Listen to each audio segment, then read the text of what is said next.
जहाँ तक सवाल है, यदि वो लड़का 2 बजे रात में किसी के घर में घुसेगा अवैध काम करने के लिए, तो एक सोशल रिएक्शन जो होता है उसमें उसकी मृत्यु हुई है। इसमें आरती के माता पिता का कोई गलती नहीं है। वो 2 बजे उसकी मौत कैसे हुई, और मौत हुई भी तो भी हम तो बोला कि आपको हाउस ब्रेकिंग एट नाइट, आप कोई कुकर्म करने घर में जाएंगे तो आपको माला लेके स्वागत नहीं होगा। 2 बजे में आप कुकर्म करने गए थे, वहाँ पर आपकी मृत्यु हुई, तो इसके लिए जो है तो आप जिम्मेदार हैं। आरती का भूमिका जो है संदिग्ध है। वो लड़की वो लड़का को फ़ोन करके बुलाई और उस पर मारपीट करके अपने भाग गई वहाँ से। नमस्कार, कैसे हैं आप लोग देख रहे हैं अब तक भोजपुरी। तो आज हम मौजूद हैं पटना न्यायालय। आपको बता दें कि वकील शिवनंदन भारती के साथ, तो आरती के जो पिता हैं उनको केस इन्हीं के हाथ सौंपा गया है। तो केस के बारे में इनसे जानने का प्रयास करेंगे। देखिए, दरअसल ये मामला जो है वो बेगुनाह लोग, कुछ लोग जेल में हैं जी, और ये एक दुर्भाग्यपूर्ण घटना थी। और ये घटना जो हुई है जिसमें छोटू की मृत्यु हुई है, ये इससे हमको भी काफ़ी, मैं भी आहत हूँ, मुझे भी दुख है कि एक परिवार ने अपने बेटा को खोया है।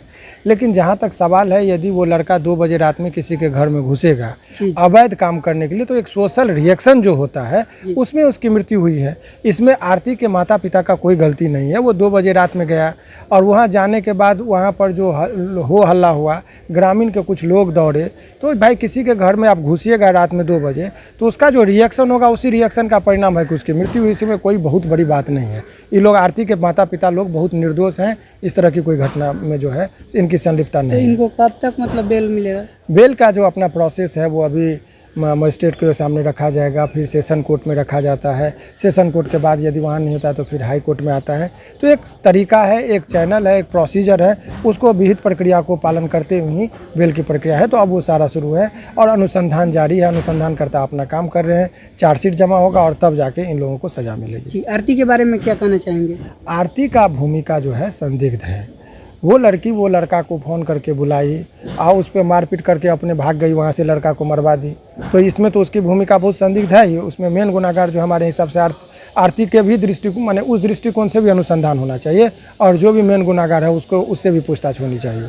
जी, तो क्या न्यायालय मिलेगा, मतलब आरती को पिता को? आरती के पिता को न्याय मिलेगा जी। और वो मैं पूरे दावे के साथ कह सकता हूँ कि न्यायपालिका पर पूरा भरोसा है और ये लोग बेगुनाह लोग जो हैं वो बचेंगे। जी, छोटू के बारे में क्या कहना चाहेंगे? ऐसा करना चाहिए? छोटू को रात में 2 बजे जाना के कहीं भी उचित नहीं था, लेकिन मैं वो जो मृत्यु हो गई है उनके बारे में टीका टिप्पणी करना उचित नहीं है, इसलिए उनके बारे में क्या कुछ है। छोटू के पिताजी भी तो कुछ केस दर्ज किए हैं, उसके बारे में?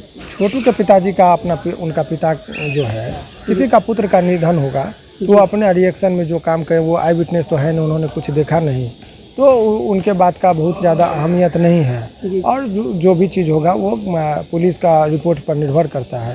हम लोग कोर्ट में देखेंगे, न्यायालय में लंबित मामला है, उस पर टीका टिप्पणी ज़्यादा करना उचित नहीं है। इस वक्त पटना हाई कोर्ट के गेट नंबर 4 के बाहर खड़े हुए हैं और हमारे साथ चर्चित अधिवक्ता है शिवनंदन भारती जी। और आजकल एक मुद्दा चल रहा है जिसे पूर्व में भी हमने दिखाने की कोशिश किया है कि जिस तरीके से छोटू और आरती के विषय में काफ़ी अच्छे ढंग से जो है कि बता रहे हैं शिवनंदन भारती, और इस वक्त हमारे साथ हैं।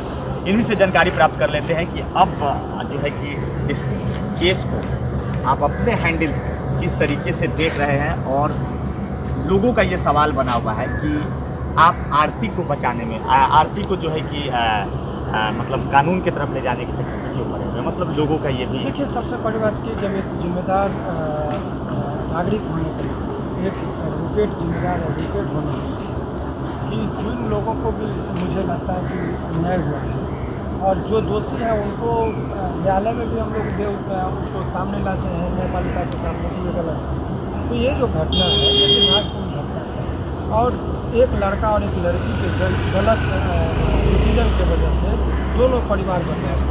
एक तरफ छोटू का परिवार जो गम में है छोटू की मौत का, और दूसरी तरफ आरती के पिता जिसने अपना इज्जत खोया, जिसने अपनी बेटी को खोया, जो अपने घर में डकैती हो गई और वो जेल चले गए, पूरा परिवार छिन-भिन हो गया। तो यहाँ एक तरफ अपने बेटा को खोया और एक तरफ दूसरा पक्ष है उसमें सब कुछ। तो इसके लिए आखिर जिम्मेदार कौन है, किसकी गलती का ये नतीजा है कि ये चीज़ है, ये तो लोगों के समक्ष और न्यायपालिका के समक्ष आना चाहिए, उसके लिए ही मैं। अच्छा, ऐसा बताइए कि कोई ऐसा व्यक्ति है जो रात के लमसम अगर 10-11 बज रहा है तो कोई आ जा सकता है, लेकिन 12 बजे के बाद कहीं किसी के घर में एंट्री डाल देना, किस छवि से देखा जाता है? मतलब मैं कह रहा हूँ कि जिस तरीके से रात को 10-11 बहुत हो जाता है रोडों पे टहलना, लेकिन 12 बजे के बाद किसी के घर में जाना क्या छवि दर्शाता है? देखिए, हमारे कानून में जो बात है वो 10 बजे, 11 बजे, 2 बजे को नहीं माना। उसने कहा कि आफ्टर सनसेट और बिफोर सनराइज, एक टर्म यूज़ किया, यानी कि सूर्यास्त के बाद और सूर्योदय से पहले, यानी कि शाम का वक्त और सुबह में सूर्योदय तक नहीं होता। उस टाइम में यदि घर में यदि कोई घुसता है, हाउस ब्रेकिंग एट नाइट, तो ऐसे परिस्थिति में प्राइवेट डिफेंस का मामला बनता है और वो अपने आप को बचाने के लिए या अपने संपत्ति को बचाने के लिए किसी को जान भी लेना पड़ता है, वो अपराध की श्रेणी में नहीं आता है और उसी कैटेगरी में पूछता है। क्योंकि रात को 2 बजे की जो घटना आप लोग बता रहे हैं, वो घटना का उसी समय में जो जिक्र हुआ है वो हाउस ब्रेकिंग एट नाइट है। रात में ज़बरदस्ती किसी के घर में घुसेंगे, कुकर्म करेंगे, तो जो सोशल एक रिएक्शन होगा उसी के कॉन्टेक्स्ट में ये बात है। एक और बात निकल कर सामने आ रही है, काफ़ी आप लोगों का वीडियो भी वायरल हो रहा है, शादी से पहले प्रेग्नेंट होना, वो कानून में क्या दर्शा? देखिए, माननीय सुप्रीम कोर्ट ने कहा कि चूँकि रेप पीड़िता सब जो हो जाता था, क्या कोई लड़की को शादी का झांसा देके यदि कोई शारीरिक संबंध बना और वो प्रेग्नेंट हो जाती थी, तो वो जब एबॉर्शन कराने जाती थी तो डॉक्टर मना करते थे कि एबॉर्शन कराना अपराध है। तो ऐसे लोगों के साथ बहुत अन्याय हो जाता था।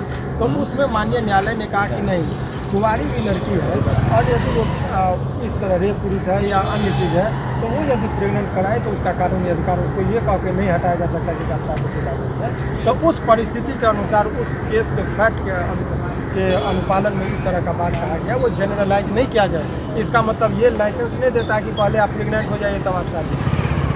इसका गलत व्याख्या किया जा रहा है। जो लोग भी कह रहे हैं वो कानून के उस संदर्भ में, जिस संदर्भ में माननीय सुप्रीम कोर्ट ने जो जजमेंट दिया है उस केस के परिस्थिति के अनुसार उसका निर्णय है।